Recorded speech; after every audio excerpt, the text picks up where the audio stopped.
Good morning, good afternoon, good evening, all my fellow bonsai lovers, wherever you are across this beautiful planet of ours.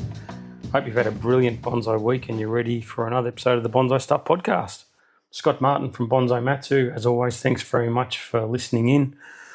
And where are we at right now with our bonsai? We're at the final stages of our autumn period, or fall, and getting ready for the dormancy period, which starts in another 10, 11 days, thereabouts, depending on when you're listening to the podcast. But it's not long now until we get to the start of the quiet period, a so-called quiet period. It's a really busy time getting into that latter part for me with repotting, as it is for a lot of people listening to this. So, I've been organising soils and all the components that go for repotting. But I just thought I'd sort of start the podcast by talking about where we're at now with these shorter days and getting colder, even though there has been definitely been some warmer weather, and I know colour on some of the trees in my yard definitely hasn't been as vibrant and as strong as what it has in the past. But it's getting there. But it's definitely cooler overnight. Temperatures are dropping down significantly. It's staying wetter because the trees are, they're just not taking up the water. They're heading towards that dormancy period, so they don't take up as much water. So you need to make sure that you're adjusting things around your yard for allowing for the change that your bonsai are going through. Not really. It is weather dependent, but it's more on the stage that the trees are at. And these shorter days that we're having will have a massive impact on their uptake of water and nutrients as they head towards this quieter period. So even though you might get the odd hot day and you have to make sure they don't dry out excessively, you've just got to be careful that your watering needs change to reflect what your trees need. And this comes from spending time with your trees and being close to them, making sure that you're studying them and observing them and getting to know them and making sure that you're on track. Maybe it's something new in the yard that hasn't been put into the soil mix yet. Maybe it's staying a bit too wet. Do you need to start looking at tilting the pot early? Do you need to maybe, not water it as much as what you have been in the past? Other trees maybe are still ticking along. Maybe some of your Australian natives may need water more frequently. But you need to work out what they're doing right now and start adjusting. I personally find this time of the year really, really challenging for watering. I've said it before on the podcast where, summer's here, you're ploughing water on. Winter's here, you're next to no water. You've got spring, it's a growing period and things are taking off and accelerating towards that warmer summer period. So it's easy, you can overwater and not have a problem. But during this autumn period, I find overwatering can be a major problem for the trees, where you just, it can change from day to day. And it's best, I think, that hand watering right now, because, firstly, you get to spend time with your trees and get up close, but secondly, that hand watering can make a decision, not only whether you water or whether you don't, but maybe it's a dash of water, maybe it's a full flooding of water today and then a dash tomorrow, whatever it is. But that, I find hand watering now is far more successful than an automated watering system, if possible. And I say if possible because this is not something where I intend to make anybody feel bad because they can't or they do things certain ways. I'm just saying from my perspective, I find I'm far more successful with my trees hand watering now than what I am running automated systems. But you have to run automated systems.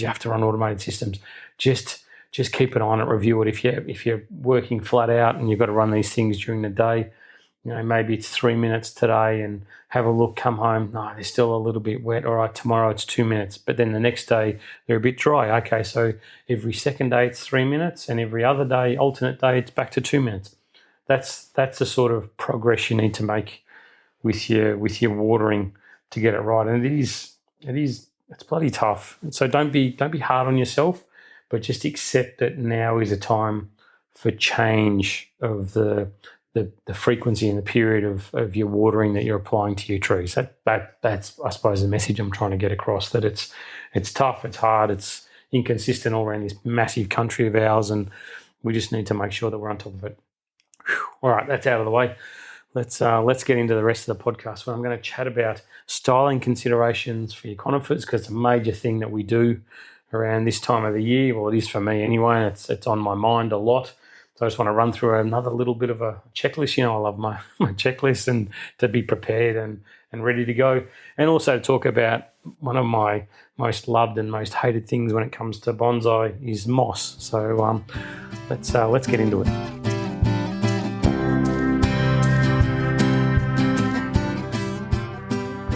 In my notes, I had to start the first section of the podcast talking about moss, but I'm going to leave that till later. So I'd much rather talk about styling considerations for your conifers that you should be considering now. And while at the moment I'm talking about conifers, in particular for me, it's a lot of pine work that I'm doing. You know, right now it's mainly black pine work, to be honest, but there's also white pines and other pines in the collection that I need to work on. But a lot of this is going to apply regardless. So if you're listening to this from wherever you are around the globe and you think, oh, it's irrelevant, he's going to talk about pines again. No, it doesn't. It's not. It applies to styling considerations for all your trees, and it's just a quick little refresher I thought I'd run through, just as a timely reminder that as you're bending things and you're doing work on the trees, or you're about to start work on the trees, maybe it's just going to serve to sort of help your bonsais get to that next level, as well as your satisfaction with what you're doing. So, all right, first one on my list that I made, on my little bonsai styling considerations for conifers checklist, was branch angle consistency. This is a big one for me, where the angle that the branch comes out of the trunk, whatever it is, you might like it to be loopy, you might like it to be down, you might like it to be up, whatever it is. I just strongly urge you to look at some branch angle consistency of your trees. It's not to make them cookie cutter in the slightest. It's one of my least admired terms when it comes to any kind of bonsai. I find it very disrespectful to those that have created trees. But I find that for me, I like if you know, let's say I start my lowest branch. It's like a nice acute angle coming out, key branch, it's flowing down. I want that really sharp acute angle, which is my preference for this particular tree that I'm working on. Then the next branches around that area, it looks wrong. I was going to say unnatural, but unnatural is completely the wrong word. It doesn't work for me if the next branch that I look at sort of goes up and then starts to come down. I want to try and get the consistency of approach for my branches all the way up the tree. And of course, as you get towards the apex of the tree, that angle is not going to be quite as acute. It's going to sort of start coming up and then start to form up around the apex. But I find for me that I am far happier and far more satisfied if I can get that branch angle to be that consistent approach. Not all exactly the same, but all where they have the same feel of angle. And it definitely doesn't need to be the same for all of your trees. You know, I look at some of my trees and they're slightly more horizontal than others.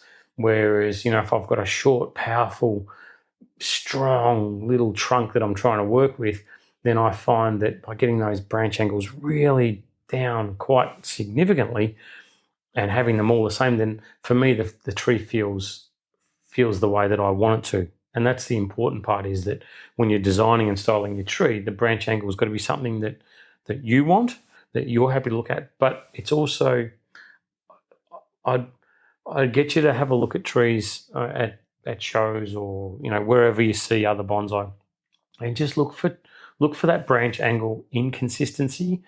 And for me, and this is personal, design's personal, but I find that by not having that consistent approach, I sort of get a bit distracted with the tree, and it just feels not as balanced, not as, I don't know, consistent. I'll keep coming back to that same word, but it just doesn't have the correct design flow for me if those branch angles are different. So I just encourage you, you don't have to do it on all your trees, but maybe as you're working through them, just just keep in the back of your mind branch angle consistency. And if you're working on, say, a literati, those branches can be distorted and twisted and whatever, but you don't want, a nice twisted, distorted branch and then have a dead straight branch coming out at a different angle. Maybe ones are coming down quite acutely and hanging like a drop branch. The next one you don't want coming out, straight and horizontal above it on the opposite side of the tree, because it's just not going to look balanced. So if you can bring them down so they've got that same angle or a consistent or close to that angle, then it works. It works. And I'm going to throw an example now just to muddy this up completely for you. My Hinoki cypress that I've got, the key branch goes up and then across and then down, and all the other branches above it come down. But it doesn't necessarily always need to follow that pattern, but I find that that's definitely a consideration that I go through, and I make it a deliberate decision when I'm styling a tree to say, you know what, this one's not going to be like that, and this is the reason why. It's to create interest, it's to create negative, whatever it is, whatever the reason is, just make sure it's something that you decide so that you're completely happy with the design of the tree. If you look at the tree afterwards and there's something not right with it, refer back to branch angle consistency and see if that's the problem. Next one is still to do with the branches, and it's the branch exit angle from the trunk. Now, this I find to be something that when you've got a branch coming from the wrong position on a tree, you have it and you sort of wrap it around in that sort of, that spaghetti styling where it starts at the back of the tree, but you want to branch in that spot on the, for instance, the right side of the tree. So you'll wrap it around with a big spaghetti loop to get across to where you want. So the silhouette looks nice, but the integrity or the structure of the tree probably isn't as good as what it should be. And you might see there's no other option. But for me, I look at the exit angle the branch takes from the trunk, and I try and keep it within a certain range of that. So, maybe 10 degrees left or right of where that branch exits the trunk is where I'll make the decision and say, well, that's as far as it can bend. I'm not going to bring it from the back of the tree right around to the front of the tree, because that's not how I style things. Again, doesn't mean that you don't have you can't do that, but it's just not something that I would do. So that branch exit angle is definitely something that's for consideration. Branch placement is super important. Refer back to that top-down view that I do after I've finished styling the trees to make sure that horticulturally everything's in the best position it possibly can be. Don't just look at it from the front angle and look at what looks nice on a photo, left and right. Try and get that nice circumferential movement of the branches so it gives that perfect shape of a tree. Still looks brilliant from the front viewing angle, but it looks brilliant from the left, right, back as well. And those branches aren't sitting on top of each other. That's a really super important one. The branch, the needle angle on the pads, get that consistent. Try and not have when you're plucking the needles on a pine, or removing the needles on a pine doesn't always need to be plucked, but when you're removing them, just make sure that what you're left with is sitting very nicely. And I'm at the moment, visually, if you imagine I'm holding my fingers up on both hands, I don't want my fingers crossing each other. I want them sitting nicely beside each other. So you still get needles that are going, to the left and to the right on the mini parts of the foliage. You're not having them so they're just going straight up, but those needles aren't necessarily crossing over each other and fouling each other, because it makes the pad look messy and it doesn't look styled. So I try and have it that I pluck the needles down and then I'll position those little tufts of needles so they're not necessarily fully crossing each other, but just maybe coming into gentle contact with each other. So when you're choosing which needles to keep and which to remove, any that are growing excessively long across other parts of the pad, then I'll remove those definitely. Next one is your apex position and size.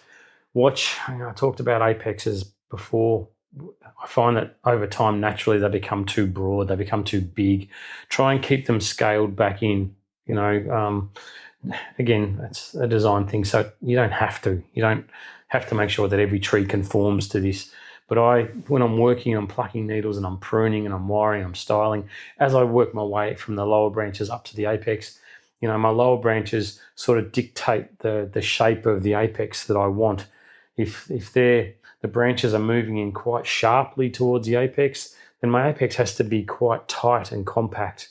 If the branches are sort of sitting out quite wide, then I don't really want a tiny little apex because it's going to look funny for the rest of the tree. So I have to sort of have a bit broader apex, but it's got to all fall into line so it gives a nice feel to a complete or to a perfect styled or shaped tree that you want. So it's really important that the height of your apex and the width of the apex conform with that shape that you want for your bonsai. Don't let the apex get too broad and therefore dictate to you exactly what shape your bonsai is going to take.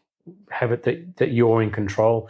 And don't forget that the apex can normally almost always be thinned out a lot more than the rest of the tree because it's the strongest part of the bonsai.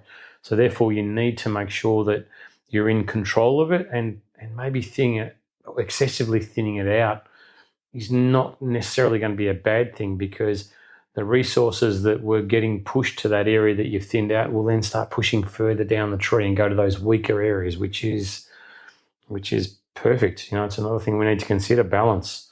The top of the tree can't dominate and the bottom of the tree can't suffer as a result. So you've got to get that set of scales right. And the needle plucking that you're doing, another consideration is the amount of needles or foliage that you're removing in certain areas has to be with the intent to balance the strength of the tree. And while it might not be balanced necessarily this year, by leaving more needles in the weaker areas and less needles in the stronger areas, next year the weaker area will be stronger, and hopefully that stronger area is a little bit weaker, and the two can come into alignment. So then when you're plucking your needles, it's a consistent pluck all over. And don't be surprised and don't be disheartened if a tree that was balanced last year suddenly is out of balance this year. It's completely normal. It happens all the time. And it's not one of those things that once you get a tree into balance that you say, right, that's it, I'm done, stop, no more, no need to ever balance this tree again. It's every single time that you work on any of your bonsai, you are looking at getting that balance part correct. Otherwise, you'll end up with dieback, lower branches, what we call key branches, crucial to the design and integrity of the structure of the bonsai that you've created, suddenly gets super weak, doesn't grow, starts to die. Go back to the drawing board. So you need to make sure that you're balancing the foliage of your tree. The next one is really important, and I'd refer you to an earlier episode of the podcast where I talk about flow and directional movement of your bonsai. But the flow and directional movement of your tree are the most important considerations you've got at this time of the year. If you're starting from scratch, if you're working on an existing tree, if you're just trying to maintain design integrity, then you need to make sure that flow, the movement, the directional intent of the design is perfect. This is your chance with your conifers to make sure that you've got it right. So look at it. Does it feel like the apex is moving the same way as the flow of the tree, or is the apex heading one way and the key branch heading another way? How do you correct that stuff? You prune, you move, you wire, you shape, you structure. You get it all so it all balances out correctly, and it gets that nice directional feel to it. Don't. I say don't. I don't mean don't. If you're happy with the tree the way it looks, keep it. If you look at the tree and go, something's not right about it, refer back to the flow and directional movement of the tree, because it's often where the problem lies as far as I'm concerned, and it's that compaction, that expansion side that you need to work on and get right. Make sure that do little things right, like your wire placement on branches. If you're bending something, wire's always on the outside of the bend. If you put the wire on and you want to bend it a certain way, before you bend it, make sure that you've got the wire on the outside of the bend supporting that branch. You don't want to do all that hard work, do the cleanup, do the plucking, do the pruning, put the wire on the tree, then suddenly go to move it and all of a sudden you break the branch because the wire's on the inside of the bend and that the fibers of the branch can't support themselves and it snaps. So just make sure that you're slow, you're calm, you're steady, and that you've got everything right, and just that last little bit, that tweaking of the branch, that positioning, the styling, the getting the flow and the directional movement correct on the tree, make sure that you've got that part right. Don't undo all the hard work that you've done at the last part of the design. So if you're going to be doing big bending while we're talking about wire, make sure that you do protection of the branch. If it's a major bend, you're worried about tearing, breaking, cracking, whatever it is, protect the branch. However you're going to do it, rubber, raffia, whatever it is, but protect that part of the branch. If it does tear, make sure that you're protecting with your cut putty or cut paste or whatever your desired method of protection is for that wound. Look after it. Make sure that you're not leaving an exposed wound as we head in towards a cold, dormant period. Do the right thing. The tree, I find for me that if I've got strong trees and I'm doing, bends, crunching, movement, whatever it is, it tears, it rips, whatever, it heals. I don't generally have a problem. I would rather do the movement, get the tear, have protected it, but still maybe it tears and you haven't protected it thoroughly enough. I protect the wound by using my cut putty. Tree moves on because it's strong, it's healthy, it heals the wound that I've just made, and it keeps moving forward. So strong trees are great. And the very last thing that I want to talk about when it comes to styling considerations for now, I'm sure there's about a trillion other things to consider, like your trunk positioning, getting ready for repotting at different angles and all that stuff. But I want to move on in the podcast. But I just want to do a timely reminder about something that's super important, the most important part when it comes to bonsai that I've talked about before, but I feel that maybe I haven't talked about it quite as much lately as what I should, and it's that bud conveyor. Refer to an earlier episode of the podcast where I talk about bud conveyors, but it's those inner buds that we have to protect.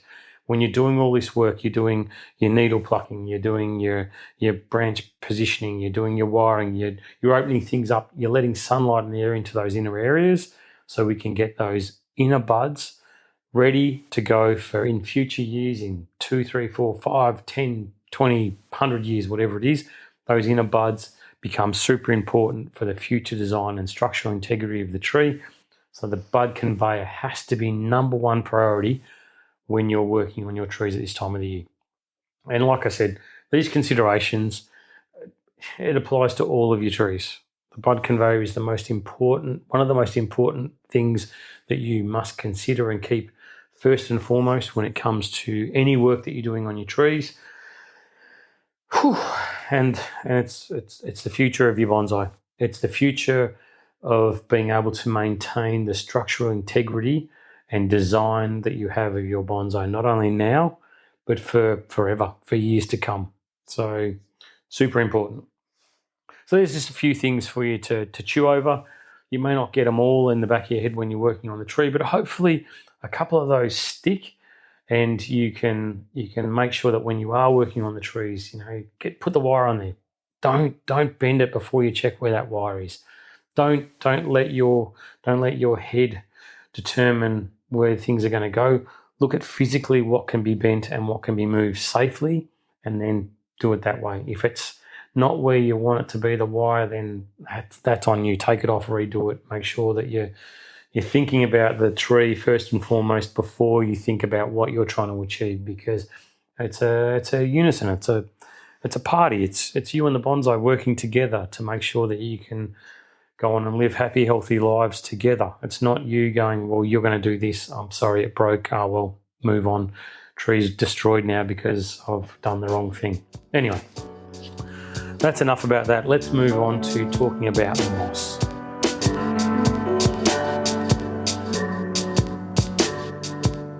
Okay, let's talk about moss.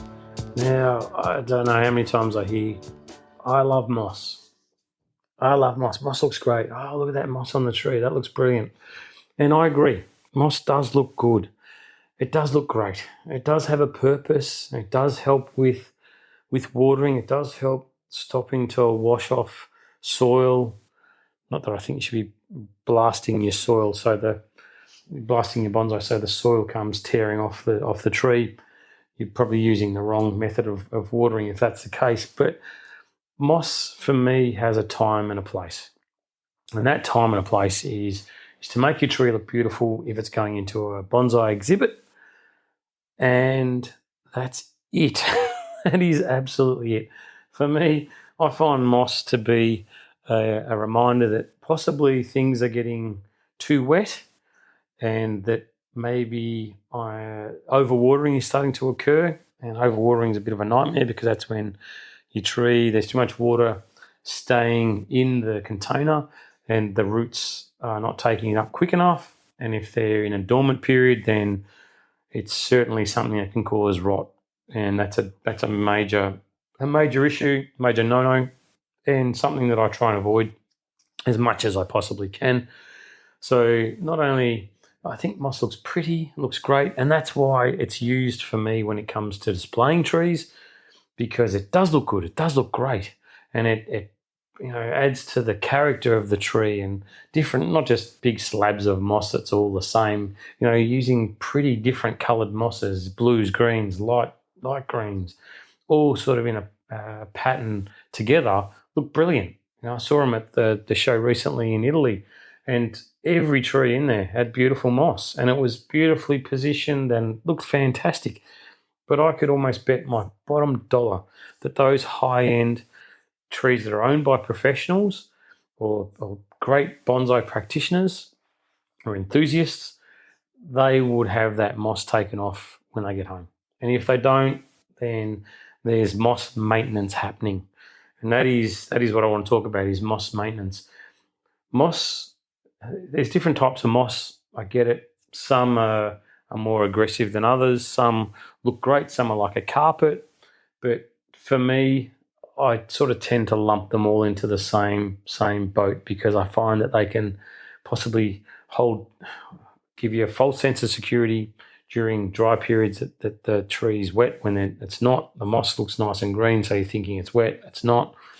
It can hold too much water in there, so the moss starts to grow aggressively, doesn't let the moisture evaporate from the soil during colder, cooler, not so sunny, warm periods.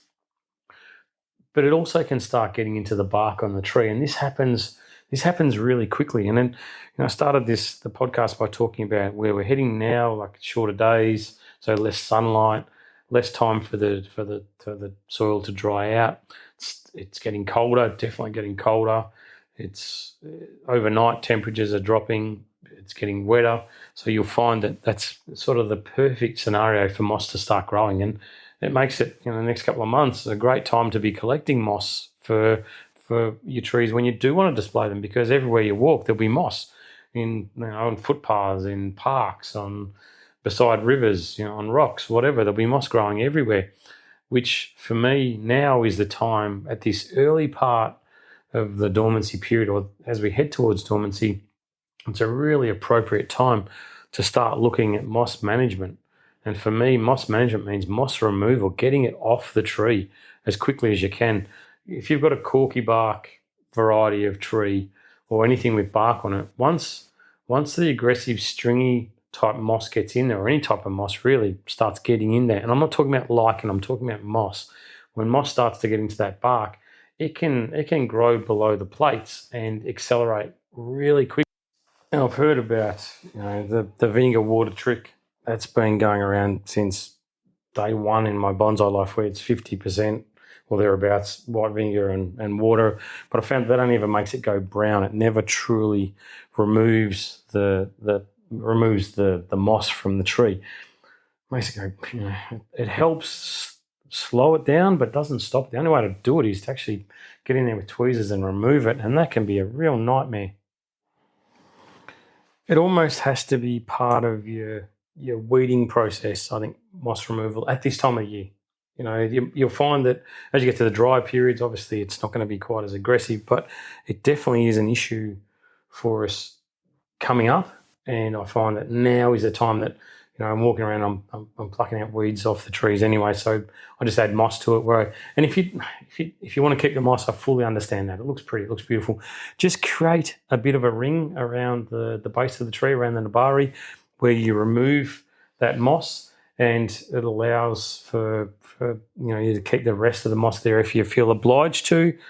But I think as I head towards the cooler months, I generally end up grabbing slabs of moss off the tree and removing it anyway, because I find that just the tree just stays far too wet. And once that bark starts to rot, the moss gets on there, makes it soft.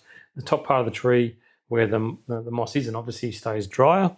That lower part gets wet, and without being too dramatic about it, you'll end up with inverse taper, where that lower section of the tree starts to rot the bark away and it just doesn't grow like it should. So I know you love moss. I know it looks great, but I wouldn't take the risk. I would remove all form of moss from around the trunk at least, but from around the pots as well. And then, collect it, put it into trays, bit of newspaper underneath it, makes it last for almost ever. Tuck it under the benches somewhere. Use it when you need to go and put your trees on display, but don't have it as something that is going to be constantly there and something which can be quite destructive to the trunk on your bonsai.